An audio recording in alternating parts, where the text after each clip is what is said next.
Bonjour tout le monde, bienvenue à ce petit tutoriel sur comment est-ce qu'on fait des tableaux et des graphiques avec des variables continues ou avec des variables discrètes pour lesquelles il y a plusieurs valeurs possibles.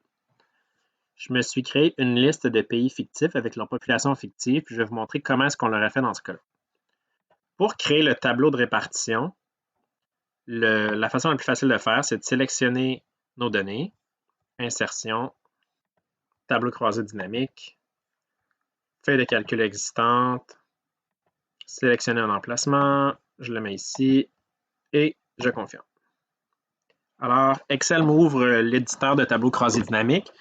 Il y a beaucoup de gens qui ont glissé les pays dans les lignes et qui ont glissé les populations dans les valeurs. Remarquez que tout ce que je viens d'obtenir ici, c'est juste mes données de départ. Je n'ai donc pas créé un tableau de distribution. C'est la mauvaise façon de faire. On ne veut pas procéder ainsi. Je recommence donc. Lorsqu'on veut montrer un tableau de distribution, on veut montrer la distribution de la variable. Alors, c'est la variable population que je vais venir mettre dans les lignes. C'est ensuite la variable pays, le nom des pays, que je vais venir mettre dans les valeurs. Alors, voyez-vous, j'obtiens un tableau qui, pour le moment, ne me sert pas à grand-chose. C'est simplement la répartition, la liste en ordre des populations. Ce qui va nous permettre de bien analyser ça, c'est quand je vais les regrouper par classe, parce que j'ai un trop grand nombre de valeurs possibles. Alors, je vais cliquer quelque part sur une valeur, cliquer avec le bouton droit de la souris et je vais grouper. Maintenant, je peux regarder ce que Excel me donne si je groupe naturellement. Une première chose que je dois remarquer, c'est que les classes sont laides. Je n'arrive pas à bien comprendre qu'est-ce que c'est ma distribution. Deuxièmement, ce que je peux remarquer, c'est qu'il me manque des classes. Par exemple, ici, ma classe se termine à 62 millions, mais la prochaine commence à 72 millions. Il me manque donc une classe entre les deux. La répartition actuelle n'est pas une bonne répartition. Je vais recommencer. En cliquant avec le bouton droit de la souris, je peux retourner dans le Grouper. Je vois que ma première classe ici est commencée à 2 millions. Je pourrais décider de faire commencer mes classes à 0. Je laisse la fin cochée pour qu'elle soit automatique et je laisse le bon qui était suggéré par Excel parce que c'était un bon qui était joli. C'est un nombre qui est rond. Si Excel me proposait un nombre qui n'était pas rond, je pourrais le changer pour quelque chose de plus agréable. Alors, en faisant OK, déjà, la répartition des classes est plus agréable. Ça règle mon premier problème qui était le fait d'avoir des classes qui étaient laides. Deuxième chose que je voulais régler, il me manque des classes en ce moment. J'ai des classes qui sont vides et qui n'apparaissent pas. On a vu en classe que pour régler ce problème-là, on clique avec le bouton droit de la souris et on vient choisir Paramètres de champ. Maintenant, dans Disposition et Impression, je peux demander à Excel d'afficher les éléments sans données. Excel me présente donc le tableau suivant. Il ajoute des choses qui sont inutiles, mais il m'ajoute aussi les classes dont j'ai besoin. Alors, le tableau qui est là est un bon tableau croisé dynamique. Je vais le garder comme ça, mais ce n'est pas ce tableau-là exactement que je vais présenter dans mon fichier Word. Je vous montre directement dans Excel comment je présenterai ce tableau-là de façon plus jolie. Alors, je vais le copier et je vais venir le coller plus bas ici, mais cette fois-ci, je vais le coller en cliquant sur le bas du bouton coller et choisir le 1, 2, 3 qui est ici, qui s'appelle le collage par valeur. Ça va me créer un tableau qui est plus croisé dynamique, qui est simplement une liste des données que je peux éditer. Maintenant, qu'est-ce que j'aime pas dans ce tableau-là? La première ligne ici, elle est clairement inutile. C'est les pays pour la population négative. Et la dernière ligne aussi est inutile. Je n'ai pas de pays avec une population de plus de 90 millions. Maintenant, je peux prendre les valeurs qui sont ici. Je voudrais les monter d'une case. En venant sur le bord du rectangle, je peux les glisser de 1 vers le haut. Même chose pour total général, que je peux glisser de 1 vers le haut. Je vous rappelle que total général, c'est un peu redondant. On n'a pas besoin de dire ça. On peut garder seulement total. qu'est-ce que j'aimerais modifier encore? Je pourrais mettre cette colonne-là centrée. Et dans cette colonne-ci, je dois avouer que les chiffres sont difficiles à comprendre. Il faut même moi, pour vérifier là, que je mette le doigt sur les zéros pour combien il y en a. Je ne voudrais pas que mon lecteur ait besoin de faire ça. Alors, ce que je vais faire à la place, c'est que je vais appeler cette colonne-là population, mais je vais l'appeler population en millions. Puis je vais venir changer chacune des lignes. La première allait de 0 jusqu'à 9 999 999. Je vais changer cette case-là pour 0 jusqu'à 10 exclus.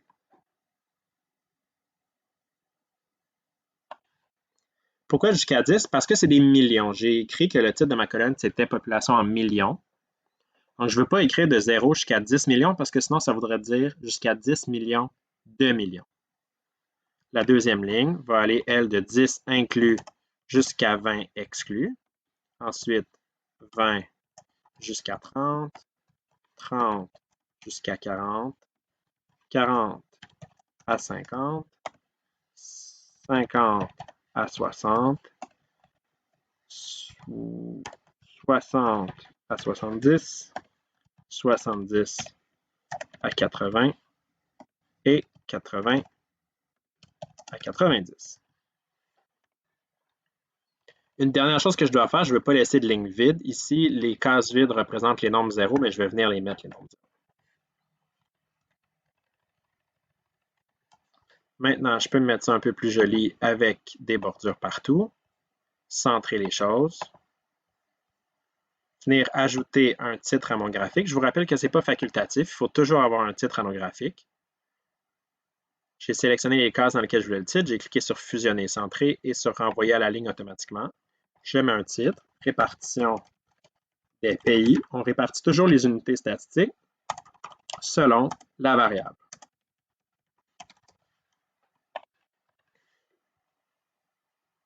Je peux mettre un peu de gras là-dedans. Et je n'oublie pas en dessous ici de venir indiquer ma source. Ici, j'écris fictive parce que j'ai créé des données au hasard, mais vous iriez mettre la source des données. Je peux maintenant mettre un peu de couleur pour rendre la présentation un peu plus agréable.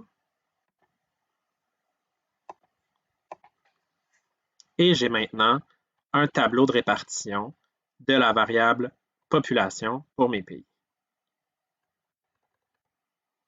Maintenant, j'aimerais créer un graphique pour représenter ces données. La façon la plus simple, c'est de venir sélectionner mon tableau tel qu'il est construit en évitant la ligne totale, en cliquant sur Insertion et en venant choisir le diagramme à bande ou l'histogramme. Ainsi, la répartition verticale est toujours la plus agréable, ou disons souvent. Le graphique que vous obtenez ici vaut quelque chose comme 70% ou 80% de la note. Il manque certains éléments, puis il y a certains éléments que je dois modifier. Première chose, j'ai toujours besoin d'un titre pertinent. Certainement que ce qui est représenté ici, ce n'est pas le nombre de pays, mais c'est, et on va mettre exactement le même titre que pour notre graphique, c'est la répartition des pays selon la population. Ensuite, les titres de vos axes, ce n'est pas facultatif, ça vaut des points. Je vais venir cliquer sur le plus qui est ici et je vais activer titre des axes. Maintenant, sur mon axe vertical, ce qui est représenté ici, c'est le nombre de pays. Et sur mon axe horizontal, ce qui est représenté ici, c'est la population. Je fais attention, en millions.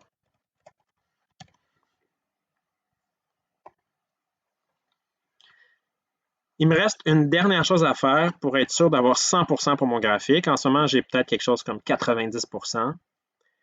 Comme j'ai une variable qui est discrète avec plusieurs valeurs, je la traite comme une variable qui est continue.